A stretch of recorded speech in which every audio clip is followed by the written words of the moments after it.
What's up, y'all? Back again for another Preakness and another controversy filled Kentucky Derby. I don't want to spend too long on this, but for those of y'all that don't know, Medina Spirit tested positive. Bob Baffert, trainer, came out and said he didn't know what happened, says he's going to get to the bottom of it. He got to the bottom of it. He found out the horse was treated with an ointment that had the banned substance betamethasone on the horse.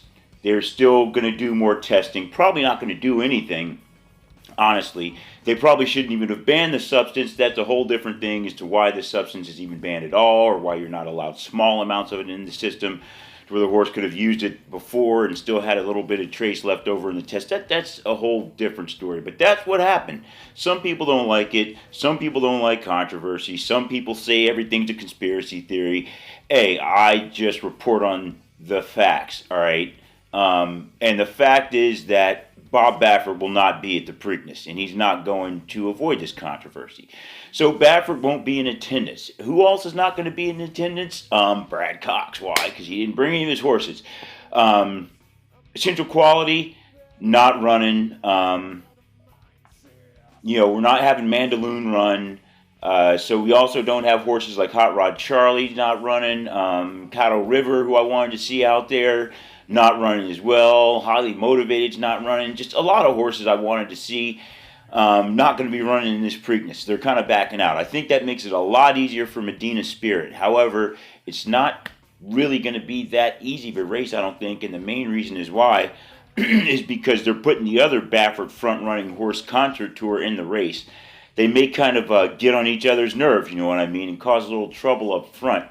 So let's look at the contenders we got here. The number one, we got Ram. This horse ridden by Ricardo Santana Jr., sired by American Pharaoh, trained by the great D. Wayne Lucas. D. Wayne Lucas used to be the top trainer in America back when he had these couple of guys named Todd Pletcher and Stephen Asmussen working for him. But now that they're independent, he hasn't been doing quite as well, but he gets a horse in there every now and then. He's won the Preakness 5-6 times. One with Codex in 80, Tanks Prospect in 85, Tabasco Cat 94, Thunder Gulch in 95. Charismatic almost got that triple crown there. Charismatic got the win in 99. And then he got the surprise win with Oxbow, where Gary Stevens just went out and stole the race. Got the win in the Preakness there. So D. Wayne Lucas, no stranger to this race. This Ram horse is decent. He got a win at Churchill on Derby Day. He ran a mile in 1:35. Forget about the Beyer number he gave him. That's stupid that it would be 81. So just forget about that Beyer number. This is a decent looking horse. Late bloomer. Couldn't win for a long time, but sometimes it happens because you just don't have the right jockey, and you're always up against horses or jockeys that are more skilled. But they put the man on him in the last race, Irad Ortiz Jr., and Irad took him to that good victory there. I think it was Ramon Velasquez rode him before that one. So they got Ricardo Santana Jr. Hopefully he's not Retardo, but in this race at least. But he's going to be riding him. Decent jockey, but he's going to have to be aggressive. I think he's got enough skill to win this race, but he doesn't really have the clock in his head, you know what I mean? He doesn't always get after it like he should. But the horse is a decent-looking horse. Problem is, Irad Ortiz Jr. is not riding him this time. Number two, we got Keep Me in Mind. He's at 50-1. By the way, that Ram is 30-1. Big numbers on that one. 15-1 on Keep Me in Mind. This horse got good workout times, but never really fired. Hasn't fired a win since Kentucky Jockey Club. He was 6th in the Rebel, 5th in the Bluegrass, 7th in the Kentucky Derby. They still got David Cohen riding him. I don't think David Cohen's going to get any better as a jockey coming into this race, so I don't really like Keep Me in Mind that much. But hey, he's got decent workouts, so if things get out of control, keep him in mind. Number three, Kentucky Derby winner, Medina Spirit. They got the morning odds on this horse at 9-5. I'm not quite so sure about that. I think Concert Tour might have a lot to do with that. I think some of these other horses like Midnight Bourbon and Rombauer might attract some attention from some people. And the fact that Baffert is not going to be at the race, some people may think that may have an effect on the horse. Maybe it will, maybe it won't. But Medina Spirit, they got him at 9-5 morning odds. As you know, this horse had a decent win in the R.B. Lewis. I don't know these people talking about doing the exact same race as the Kentucky Derby. That race was 4 seconds over even time. That was nowhere near the time that he ran the Kentucky Derby in. Kentucky Derby was longer distance, and he ran it 3 seconds faster over even time. Not even close to the same race as the R.B. Lewis. But at any rate, he had his best race of his career in the Kentucky Derby. For once, they kind of just let him go. Didn't worry about the speed. Johnny Velasquez just took him out there, kind of realized, I mean, he's done it before. Authentic. He knows how to go out there at a race like that. You kind of almost have to ignore the other horses and just push your horse to run his best race. That's what he did. He got a win in the Kentucky Derby. Barely got the win, mind you, but he got the win, half a length. Not facing those other horses again in this one, so that may make it seem a little bit easier. But he had a heck of a race. Took everything out of that horse, I think, to get that, and that may have some effect on him. He may just be a little bit tired coming into this one. Johnny Velasquez also has never won the Preakness. I mean, he was there with Animal Kingdom, couldn't get it done. He was there with Always Dreaming, couldn't get it done. He was there with Authentic and couldn't get it done. So once again, he comes in with a Derby winner into the Preakness with not a guaranteed shot at this one. Now, Baffert's won 7 Preaknesses before. What was it? 97. Silver Charm. A near-miss Triple Crown. 98, The Real Quiet, another near-miss Triple Crown. 01, Point Given, another, I guess you could call him a near-miss because he was a 2 or 3. We had 02, War Emblem, another near-miss Triple Crown. Then he had in 2010, Looking at Lucky, 2015 Triple Crown winner, American Pharaoh, and 2018 Triple Crown winner, Justify. So Baffert, no stranger to having winners in this race, but I think this one's is not gonna be that easy. This isn't like some of these other horses, like Real Quiet, Point Given, Silver Charm. Those horses kind of just had it. American Pharaoh going into the Preakness. Justify only had to worry about one horse really in that one, just kind of put him away with no problem. That was another awesome race in the fog and everything. But yeah. I don't think Medina Spirit is as talented as those other horses, so he's going to have his work cut out for him here. Number 4, Crowded Trade. Now, you want to keep an eye on this horse. I don't necessarily always like taking a jockey-trainer combo just because they did well in the past, but hey, this trainer and jockey hooked up for a win in the Preakness aboard Cloud Computing, getting the win over Johnny Velasquez and Todd Pletcher with Always Dreaming. So back in the same situation, Javier Castellano riding Crowded Trade for Chad Brown, looking to upset Johnny Velasquez bid for a Triple Crown. And he's got a chance to do it. This horse closes very well. Now the problem is, he's run all of his races in New York. I don't want to hear any crap about how deep the track is at Aqueduct. They just walked around the track in these 3 races, all right? Never gone more than a 48-second half mile. That Wood half mile was 50 seconds. This horse has been in some very slow East Coast races. They run almost like they're running over in England, where they don't run the horses until the last furlong. I don't want to get into the philosophy of it, but at any rate, this horse is not going to be able to run that kind of race if he's going to have a chance in this. He's got to run a legitimate race. He doesn't have to run California style, but he at least wants to run some Kentucky style, and keep his horse interested in here. Castellano's a jockey to do that. It wasn't ridden, the other races he was ridden by Manny Franco. We all know he did get the win aboard him, but Eric Cancel rode him the other 2 races. Not much to say about him. So Castellano, hopefully he's going to get a better ride out of this horse. I think he will. Will he do enough to win? I think that's going to have a lot to do with the pace in this one. But hopefully Castellano keeps it interesting. Number 5, another interesting horse that's been in the mix, Midnight Bourbon. He's had a couple of goes at it against Mandaloon. He beat Mandaloon twice. Mandaloon beat him once. He got the win in the Lecomte. Come back to the Ridge Star. Mandaloon wins that one. He runs 3rd. Louisiana Derby comes back. Hot Rod Charlie comes off the West Coast after having run against Medina Spirit. loses to Medina Spirit, but then comes over to Louisiana, gets the win in Louisiana, and Midnight Bourbon runs second. Mandaloun was off. I think he was fourth in that one. And then going to the Kentucky Derby, these horses see each other again. Midnight Bourbon comes up sixth in that one. Hot Rod Charlie having gotten the best of him again, running third. And Mandaloun got the better of him again, running second in the Derby. But Midnight Bourbon has shown that he can be right in that class of horse along with Hot Rod Charlie and Mandaloun. The jockey, I think he's had the worst jockey. He's had Joe Talamo riding him a bunch of times. He had Mike Smith on him in the Kentucky Derby, first time he's ever ridden him. Kentucky Derby's a heck of a race to get acquainted with a horse. So I don't really fault him too much in that. They got Irad Ortiz Jr. aboard him this time. Very interesting. Trained by Stephen Asmussen. They got him at 5-1. I think those are fair odds.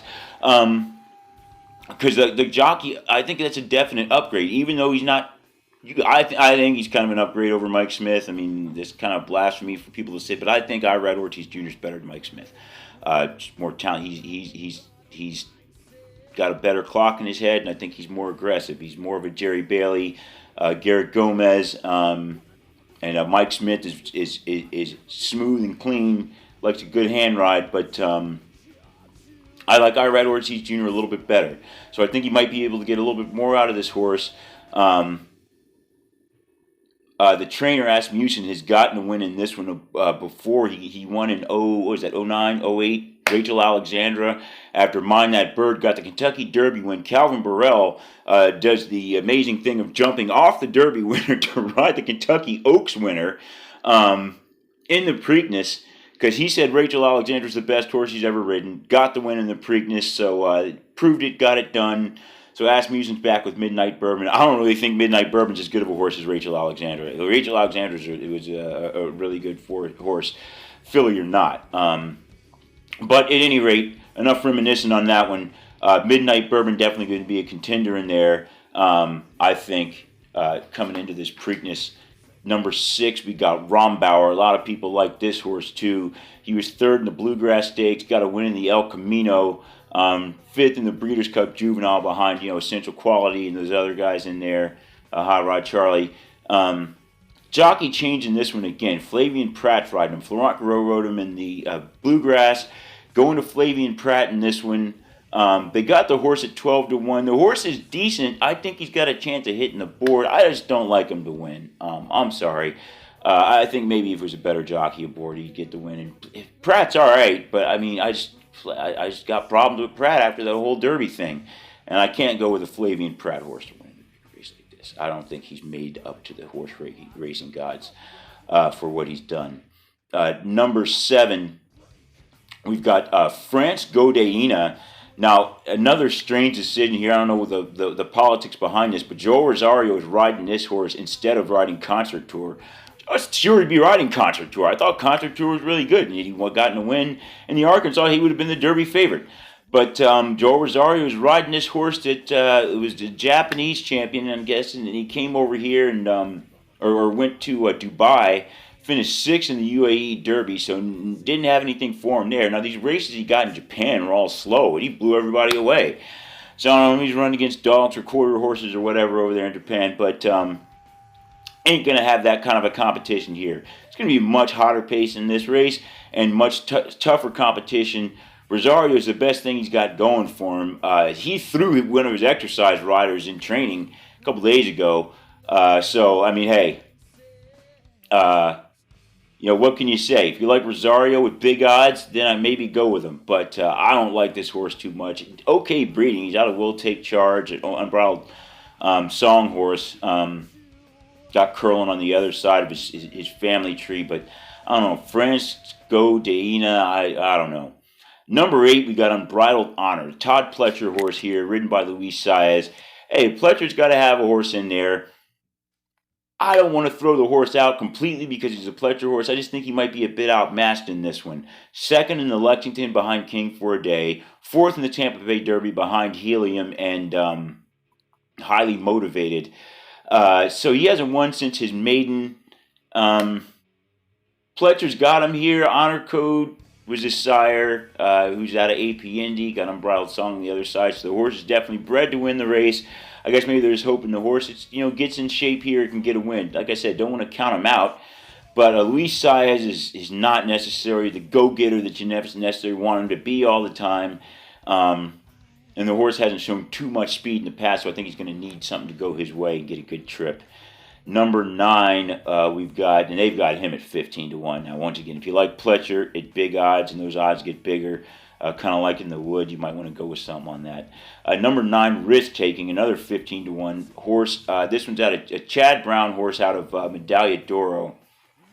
Jose Ortiz riding this one. What can you say about this horse? After getting the win in the Withers, a very slow pace. And that one, again, ran in the wood 7th. All right, and that was with Irad Ortiz riding him. Now, oddly enough, he lost his first race with Irad Ortiz, so he's never won a race with Irad Ortiz. He won with Jose Lezcano and Eric Cancel. Can't get a win with Ortiz. Irad Ortiz, so Chad Brown, I guess, is going to go with his brother this time, so Jose Ortiz. So maybe the horse likes his brother more than Irad. Maybe Irad's a little bit too rough. Maybe him and Jose will get along a little bit better in this one, but I think they're going to need some chemistry to get a win here because, hey, anybody that lost in that wood, I just was not impressed with that wood. And running 7th in the wood, that really bothers me. Number 10, the last horse here, Concert Tour, that we've heard a lot about, out of Street Sense. The other Baffert horse, now his whole career is ridden by Rosario. Doesn't make sense to me.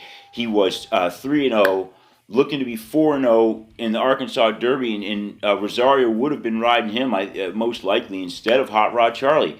Sorry, not Hot Rod Charlie. Who did he switch to?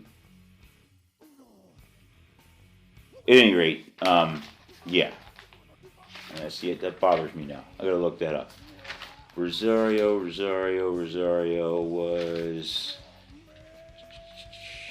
Yeah, Rock Your World.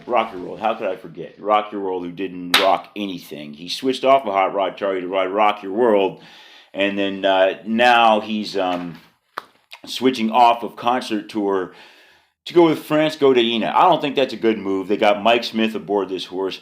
Talented horse, front runner. Like I said, you got the win in the Rebel, we're winning the San Vicente, but third in that Arkansas Derby after, the Rebel, Cotto River, that really should have been his race, I'm thinking, but the race got away. Garreau didn't give Cotto River what he needed, kind of let Concert Tour have that race. They went up in a rematch in the Arkansas Derby. Garreau let him have it in that race, so Cotto River ended up taking the lead, pushed the pace. They went too fast in that one. Concert Tour ended up running 3rd. Cotto River was 2nd. Superstock came in there for that long shot win. So I think something like that could possibly happen in this one too. And I can't believe I'm going 18 minutes. So let me go ahead and wrap this up here. The pace, I kind of think in this one is going to be decently fast. The Derby was fast. I don't think they gave him the pace really in that one. I think he did earn that, but Velasquez just took him out there. Now here's the problem. And a lot of times, Bob Baffert horse, he's not the only trainer to do it, let's just say. But you get 2 horses in the same race, and you have one of them, like I say, kind of pay fullback for the other one. One of them, the one that you think is got the best chance of winning, or the other horse they're going to try to target, you kind of get him out front, and you have the other one ride off to the side of him to where he can kind of block horses from coming from the outside, and just kind of not necessarily sacrifice the horse, but make it more difficult for these other horses to get around the horse that he likes. I was kind of thinking they were going to do that kind of thing with Medina Spirit, Concert Tour kind of as a fullback role to block for Medina Spirit. Now, based on all the controversy, I don't think Baffert's going to... Baffert probably just went out there and told Johnny and told Mike, yo, just ride the horses, man. I don't care what you do. Just ride them, try to get the win. I don't want there to be any kind of controversy more than there already is. So I don't think they're going to even do that. I think they're just going to go out there and go. I think both of those horses are going to want to get the lead. Mike Smith and Johnny Velasquez are going to want to ride the horses well, but at the same time, they're not going to want to let them get into a speed duel. I think that could come to be a detriment to these horses. I think it's a likelihood they could run each other out of gas. And I think that puts it in perfect position for Midnight Bourbon, who's the only real stalker I have, to come in and get the win here. Irad Ortiz Jr., I got Midnight Bourbon getting the win in the Preakness. Now, what's going to happen after that? I think Concert Tour, and I thought maybe Concert Tour Medina Spirit's going to have the gas to hang out, probably run second or third, but I don't know. If they really get into it, especially around that mile rate, and they're still kind of gunning for it, I think they're going to get tired, and these other horses are all going to be coming off the pace. So in second place, I got the 1 Ram, Ricardo Santana Jr. aboard Ram. In third place, I have the 6 Rombauer. Flavian Pratt, I think he'll get him in there, not for the win. In fourth place, I've got Crowded Trade. Castellano on the Chad Brown horse. Now, I do got to say this, as far as a couple bets go, I don't give away everything, of course. But I think I might put a long shot, because the odds are probably going to be pretty long on Ram. It's looking that way, and I think Ram could probably get the win. So I might play a little something as a long shot on Ram and in like a win in a show or something like that. Odds are decent enough. They got Midnight Bourbon is a 5-1. So those odds are decent enough up front, especially if none of the favorites run in. But I kind of like one in a long shot position. I know some of you are probably going to like Rombauer. His odds are probably going to be decently long. Also, you got Risk Taking and Unbridled Honor, decently long horse. I think all those horses are in play because the pace is liable to get too hot, and then it's going to favor a horse coming off the pace. I guess maybe even France Godina could win the race if everything gets out of control. Keep Me in Mind, another one. So at any rate, I don't think there's any real bad picks for this one. Let me know what you think in the comments section because, hey, I like to hear other people's opinions. But, once I pick mine, I pretty much stick with it. I'm going with Midnight Bourbon for the win. Ram in second, Rombauer third, and in fourth place, I'm going with Crowded Trade. So I'll see y'all after the race. Unless something changes, I'll let you know.